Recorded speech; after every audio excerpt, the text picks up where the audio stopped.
What's up, guys? Welcome to Daily Refinement. Today I just wanted to casually talk about one of the biggest issues that I have in my resale business. It's not really an issue, but it's where I spend the most time, and that is sourcing. So you guys know I spend about 16 to 20 hours a week looking through about 40,000 items for my store, and now I'm trying to hire buyers. So a lot of people have asked me about this topic. How do I hire people to bring stuff to me? So I'm testing out 3 different buyers right now, and they've brought me 3 different piles of clothing. So the agreement that I have so far with the people is they are going to buy back what I don't want in my store. So this is the pile of stuff that I'm going to list. Like, as an example, we want to list this Eileen Fisher cardigan. So I'm looking for specific brands. Let's say for men's, I'm also looking for Travis Matthew. So anything that comes in with that tag is going to be good. So I've agreed to a certain price for each of these types of items, and the items that I don't want, I'm going to sell back to that buyer, and hopefully they do not keep bringing me that type of stuff. So working on sorting, people have asked me what kind of stuff goes into the store, what kind of stuff doesn't. So now I'm requiring people to bring me stuff that's already washed. So I don't want to wash the items anymore. So items are going to come to me already ready to go. They're going to go from this pile directly to here where we photograph the item.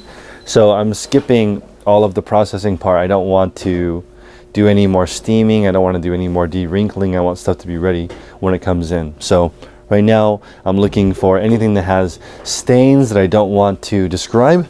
We still have these little green stickers that people always ask about. So if there's an issue on a stain, we'll throw that on, and then the customer will know there's something wrong with it. So if there's too many stains, I don't want to list it anymore. So we're not going to list those types of items. If it has too big of a tear that I don't want to describe, it won't go back in. But again, essentially, we're always talking about increasing our hourly rate. So I want to do less of the thing, less, but produce more, essentially. So if I can hire out the buying, which has been pretty difficult so far, I will be able to get back that 20 hours a week that I'm looking through literally a semi-truck worth of clothing to find certain pieces. I think, and I'm going to say this going forward because people greatly underestimate how hard it is to find items. People are saying, oh, well, you live in an area that's whatever. And again, it's still not that easy. Even though I live in California, the transit times are hard because you have to go find, you have to meet people, you have to figure out where the stuff goes. I'm looking for not quite the end of life, but I'm looking for where things are going after the thrift store, or trying to make deals with the thrift store. So I know people have different types of relationships with people, but again, I'm thinking about time. I want people to maximize their time. I'm also in the second unit. It is kind of messy, but I am setting up this unit so that it looks like the other unit that I normally film in. So right now we're basically redoing this entire construction, and because the box sizes changed for me. So the shelves now are going to look more like this height instead of this height. For my old boxes right here was this square mode, and I did find another use for these boxes. So a lot of people had asked if they can buy those boxes, but I have another use for them, so I'm keeping those. But as I reconstruct this, I actually am about 2 months out from needing the space in here because stuff is selling so fast on the other side that space is not really filling up. I can almost run this store at where I want to be, which is 1,000 items per week, out of just that unit. But I can't quite do it because it ends up growing my store to around 13,000 items, and that would be essentially just to right here. So 10,000 per unit, I fit 1,000 per shelf, so it will be 11,000, 12,000, 13,000, and then everything behind me I will just use for storage. I don't need any of this space behind me. I was thinking about making a gym back there, but I'm also thinking about not putting a gym back there because now that gyms are starting to open up again, and if I ever do get a house one day, then I want to work out in the garage instead of in here. But I'll have that extra space. So right now I'm looking for buyers, trying to figure out what the compensation will be. So am I looking for paying per piece? Am I paying for every single, am I paying literally by piece? So every single piece is a different price. Am I paying a flat rate piece? I'm looking for people who are experienced. And you know, it's really obvious. Like I actually put out an ask on my YouTube channel saying, do you want to be a buyer for me? And a lot of people applied, and it really gave me an idea of what kind of people are out there. People who want to resell and they love shopping and they're out there every single day at thrift stores looking for the awesome stuff. There's people who own companies that want to get rid of stuff. I've had varying experiences. Some of these boxes up here are from different companies that I no longer use. So I have yet to find a way that I can order inventory online and it comes to me all ready to go. If anybody has that, please point me in that direction, but usually not. Stuff comes in, you know, 30, 40, 50% of it, 80% of it is garbage. I have to figure out a way to get rid of that. So now I'm trying this buyback program. No good, you buy it back. Hopefully eventually we get to the point where every single item is a keeper, but it has not been that easy so far. I'm still testing different people, and I will get back 2 days. So right now I'm spending half the day at the flea market on Sunday looking for stuff. I would love to get that half day back. This is also one of the reasons why I don't like garage selling.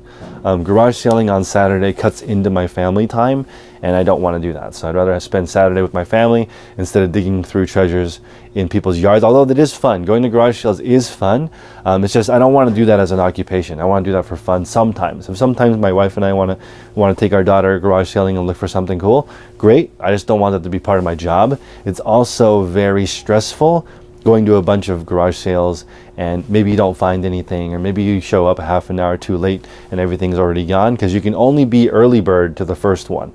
After that, it starts to become slim pickings, and I don't have that system where I've seen it before, where people have a crew and 20 people go to all the garage sales in the area and they bring all their finds back to the central location. I do not know how to do that. So whoever has that type of system, let me know in the comment section below how you do the mass garage sale. And essentially what that is it's like a community sale, which has come up a lot on this channel. A community sale is where you go and everyone in the community is running a garage sale. That doesn't happen that often though. Maybe it happens only once a year in that community. So you make your own community sale by getting a crew of people and you all go out. And a lot of people do like garage selling, estate sale hunting, these types of things, or auctions, but they don't want to list. So I need to find those types of people that want to just sell clothing. And this challenge, or we're doing the 100 listing challenge, which is the bit.ly/100 listing challenge link that you can go to. I'm getting really tired, honestly, of listing things that are not in my category because it takes so much longer. Right now, my colleague Tech and Sports and I are putting together like a super cheat sheet of all the best stuff that we know. And our process of getting items ready, photography, listing is around, for me personally, it's 1.4 minutes per item. So let's round up 90 seconds for me to do the whole process start to finish. When I do something I don't know, it takes between 7 and 10 minutes. So it takes 7 to 10 times longer for me to list an iPhone than it does a piece of clothing because I don't know how it works. So that's the whole point of this channel. Daily refinement is improving. So we are going to do a few more things like based on productivity. Maybe let me know in the comment section below why you're even watching this channel. Is it because you are looking for tutorials, you're looking for how-to, you're looking for instructional, you want some inspiration, you want me to hustle? That I like to do, but right now I'm having trouble coming up with goals because everything is already really streamlined and my schedule is pretty set. So I have to think up something new to be inspirational for you guys, whether that be work with somebody brand new who's never done this before. Maybe I bring in a stranger off the street and we watch them do it, but we've already kind of done that before and somebody off the street can do this. So it's pretty straightforward how we do things, and we're thinking about putting that together. So let me know in the future if that's something that'll be useful. Appreciate you guys. See you next time.